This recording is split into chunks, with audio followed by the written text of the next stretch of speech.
Habla Francisco Cecchini, fiscal del caso Jeremías. Doctor, gracias por atendernos. ¿Qué se decidió? Bueno, en primer lugar, hoy una audiencia que se desdobló, digamos, una audiencia que tuvo como dos objetos. El primero fue la atribución del hecho a una persona mayor de edad, una audiencia, lo que se llama audiencia imputativa en nuestro código. Se hizo la atribución, se le informó cuál era la evidencia con la que se contaba para esa atribución y cuál es la calificación penal que le corresponde. Luego de la audiencia imputativa, la Fiscalía solicitó la medida cautelar de prisión preventiva. Fundamos esa solicitud en la existencia de los dos peligros procesales, tanto el peligro de fuga como entorpecimiento probatorio.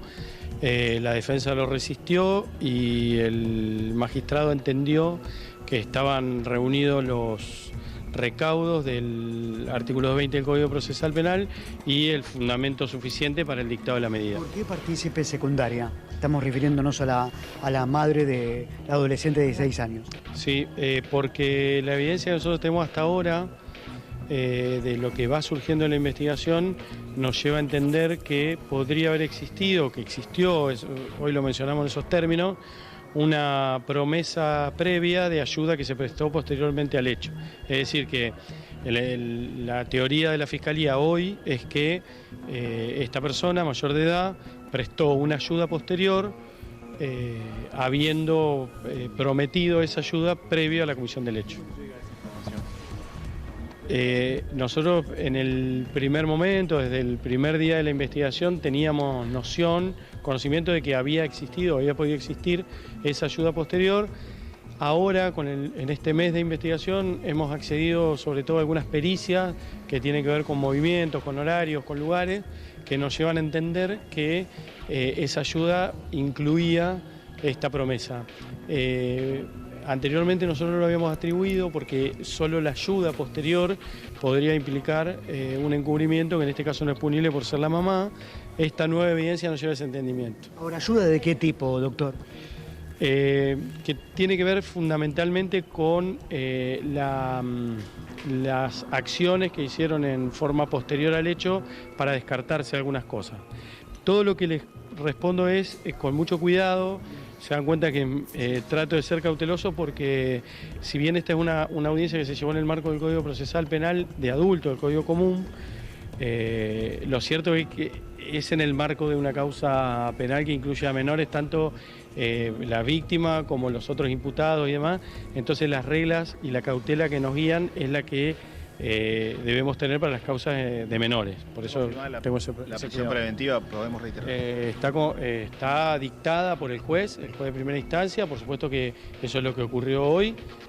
Tuvo por acreditado primero los dos presupuestos de la prisión preventiva, que son la existencia de evidencia que en esta instancia, con el nivel de conocimiento que se requiere en este momento, estaba dado para entender que podría haber responsabilidad. Es un grado de sospecha alto, no es certeza, que el delito que se le imputa tiene prevista una pena en expectativa que es necesariamente ejecución efectiva, y el fundamento que la participación secundaria tiene prevista la pena de la tentativa para el delito principal del cual se participa, con lo cual nosotros atribuimos un delito que tiene prevista pena que en el código es de prisión perpetua.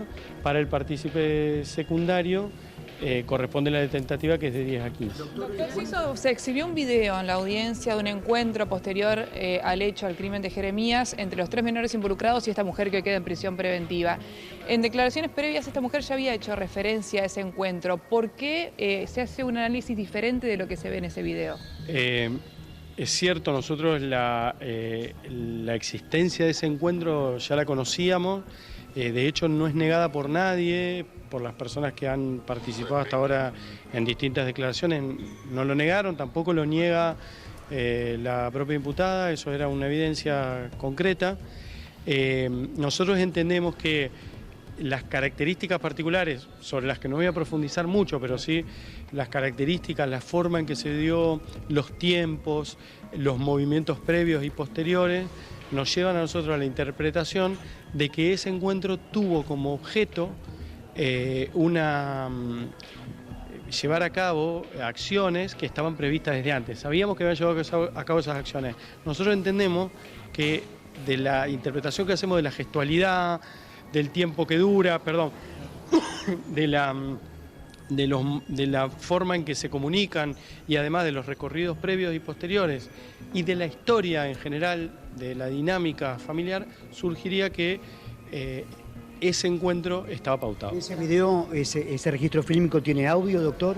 No, no tiene audio. Francisco, ¿tiene algo que ver también esto con la desaparición de la bicicleta de Jeremías? Se comentaba que había una venta posterior y que había personas involucradas por parte de la familia de la nena. Hay una investigación que tiene que ver con el tema de la bicicleta, con la cuestión de si la bicicleta se intentó desaparecer o no. Eso no está en absoluto relacionado con esto. La bicicleta no forma parte de ninguna de las secuencias y la investigación sobre la bicicleta está secuestrada, digamos. Lo que pasó con la bicicleta en el medio es una cuestión que es materia de investigación, pero que de ninguna manera está, por lo menos hasta hoy, relacionado o se toca con los planteos que hicimos en esta audiencia. Doctor, los menores de 14 años, no la mujer de 16, ¿hoy dónde están? ¿Están libres? Los menores de 14 años, lo mismo que les dije en la oportunidad de la audiencia que los tuvo como protagonistas, están en el marco de las medidas que prevé el Código Procesal Penal Juvenil, escapa absolutamente a la actuación del sistema penal en general, de manera que no puedo yo conocer dónde están ni decirlo. Lo que sí les puedo decir es que hay un trabajo conjunto en este momento de los organismos del Poder Ejecutivo con la Fiscalía General y con, los distintos ministerios que forman parte del Poder Ejecutivo y que están abocados a esta cuestión para llevar adelante esas medidas. Pero bueno, no son medidas que nosotros dispongamos. Lo que te puedo decir es que sí se está trabajando en conjunto, desde la Fiscalía General y desde el Poder Ejecutivo, eso me consta, para buscar la mejor alternativa a los términos que prevé la ley. Doctora, poco más de un mes del crimen de Jeremías, ya hay 4 personas ahora con involucradas en la causa en sí, bueno, después hubo otras cuestiones vinculadas a amenazas. Hoy por hoy, ¿cuál es la línea de investigación que tiene que profundizar la Fiscalía? ¿Qué le falta esclarecer en relación al hecho? Bueno, hay una serie de investigaciones, eso se relaciona con lo que me decía tu colega respecto a la investigación de la bicicleta. Hay una investigación de amenazas, por la cual se llevó a cabo hoy a la mañana una audiencia de atribución también. Por supuesto que un hecho de estas características va generando situaciones satélites, si se quiere, algunas de las cuales pueden resultar reprochables penalmente y otras simplemente son coletazos, si se quiere, de un hecho de esta magnitud. Nosotros, la teoría del caso de la Fiscalía hoy es la misma que cuando nosotros atribuimos el hecho. No hay ningún elemento hasta ahora que nos haya desviado de esa noción, de ese entendimiento, pero sí es cierto que nos quedan algunas medidas importantes, otras que van surgiendo, pero fundamentalmente medidas periciales que tienen que ver con la posibilidad de comunicaciones previas, posteriores, con elementos que nos lleven a entender los móviles, la posición de cada uno de los partícipes en el hecho y demás, que eso sí son materia de trabajo pericial sobre todo y llevan un poco más de tiempo porque realmente el material es mucho, también cámaras de seguridad, en fin, todas medidas periciales. Lo que no descartamos, porque en todo ese ruido que hay alrededor del hecho van surgiendo cuestiones que tenemos que ahondar, que tenemos que investigar, algunas de las cuales se desactivan, que tienen que ver con la posibilidad de tomar otros testimonios. Nos va apareciendo cosas que nos obligan a ir, preguntar, en algunos casos volvemos sin nada. ¿Por eso no se descartan otras detenciones, doctor? Desde el minuto 1 no descarto absolutamente nada porque todo depende, o sea, hoy no tengo ninguna detención prevista, pero no puedo descartar que mañana aparezca algo que me indique como ahora la necesidad de hacerlo, pero hoy en este momento la teoría de la Fiscalía sigue siendo la misma que en el momento de la detención de los menores. ¿Hay alguna medida para los padres de los otros jóvenes involucrados? Las medidas que nosotros podemos solicitar y pedir son todas en el marco del proceso penal. Es decir, nosotros podemos actuar y solicitar medidas a las autoridades en tanto se cometa un ilícito penal. Y hasta ahora nosotros no tenemos nada que indique que los los padres de otros involucrados tengan compromiso penal. Pero, como le dije al principio, la investigación es dinámica y nosotros lo que tenemos que hacer es seguir investigando. Con respecto a la viralización de los videos, ¿se pudo esclarecer algo al respecto?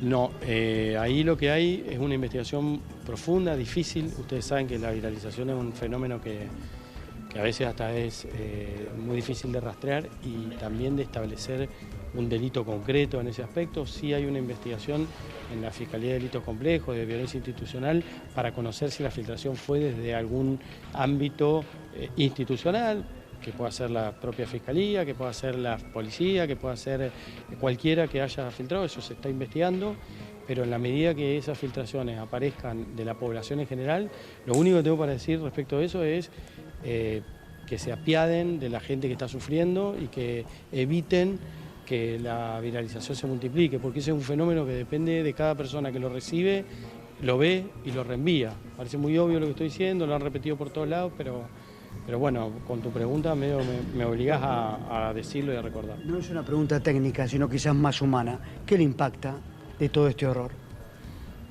Todo este horror. O sea, sí, el impacto es el dolor de una familia, es la forma en que se cometió el hecho, es la muerte de un chico de 15 años, todo, como en cualquier caso de esto, de un homicidio, el impacto tiene que ver con el sufrimiento ajeno. Por supuesto que los modos, las particularidades que lo hayan cometido menores y todo, multiplica ese impacto. Pero bueno, yo tengo un rol que me obliga a correrme de ese lugar, por lo menos mientras lo estoy trabajando, y ocuparme de la cuestión técnica, digamos, de la investigación penal. Lo otro es, viste, el fuero íntimo. Muchas gracias. Gracias. Bueno, el doctor, el fiscal que entiende en la causa. Sí, Adri. Ahí lo teníamos y es uno de los primeros contactos que tiene con los medios de comunicación. Sí,